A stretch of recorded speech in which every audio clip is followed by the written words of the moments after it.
آمن الرسول بما أنزل إليه من ربه والمؤمنون كل آمن بالله وملائكته وكتبه ورسله لا نفرق بين أحد من رسله وقالوا سمعنا وأطعنا غفرانك ربنا وإليك المصير. لا يكلف الله نفسا إلا وسعها لها ما كسبت وعليها ما اكتسبت ربنا لا تؤاخذنا إن نسينا أو أخطأنا ربنا ولا تحمل علينا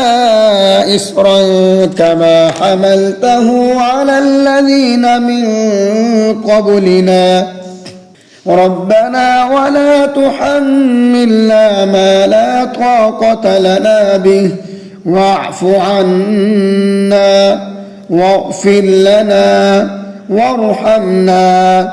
أنت مولانا فانصرنا على القوم الكافرين.